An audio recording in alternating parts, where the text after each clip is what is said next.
OMR சாலையில் 5 பெண்கள் மாடு மேய்த்து கொண்டிருந்த போது வேகமாக வந்த கார் மோதியதில் சம்பவ இடத்திலேயே உயிரிழந்தனர்.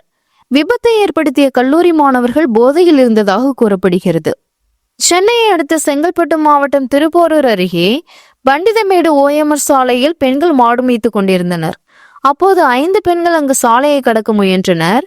அப்போது அவ்வழியாக அதிக வேகத்தில் வந்த கார் கண்ணிமைக்கும் நேரத்தில் இந்த பெண்கள் மீது மோதியது. இந்த விபத்தில் சினிமா பாணியில் 5 பெண்களும் தூக்கி வீசப்பட்டு சம்பவ இடத்திலேயே இரத்த வெள்ளத்தில் துடிதுடித்து உயிரிழந்தனர்.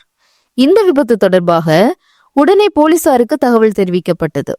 சம்பவ இடத்திற்கு போலீசார் வருவதற்குள் விபத்தை ஏற்படுத்திய 2 இளைஞர்களை மடக்கி பிடித்த அப்பகுதியினர் சராமாரியாக தாக்கினர். மற்றவர்கள் அங்கிருந்து தப்பித்தனர். இதனையடுத்து சம்பவ இடத்திற்கு வந்த போலீசார் ஒரு வழியாக பொதுமக்களிடம் சிக்கிய இளைஞர்களை மீட்டனர். விபத்தில் உயிரிழந்த 5 பெண்கள் உடலை மீட்டு பிரேத பரிசோதனைக்காக அரசு மருத்துவமனைக்கு அனுப்பி வைத்தனர்.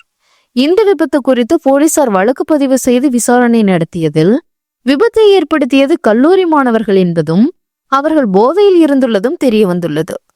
உயிரிழந்த 5 பெண்களும் பண்டிதமேடு பகுதியைச் சேர்ந்த லோகாம்பாள், விஜயா, யசோதா, ஆனந்தம்மாள், கௌரி ஆகியோர் உயிரிழந்தது தெரிய வந்தது. இந்த விபத்தை கண்டித்து உறவினர்கள் சாலை மறியல் போராட்டத்தில் ஈடுபட்டனர். இதனால் போக்குவரத்து பாதிக்கப்பட்டுள்ளது. இதனிடையே கார் மோதியதில் உயிரிழந்த 5 பெண்கள் குடும்பத்திற்கு தலா ரூபாய் 2 லட்சம் நிதி உதவியை முதல்வர் மு.க. ஸ்டாலின் அறிவித்துள்ளார்.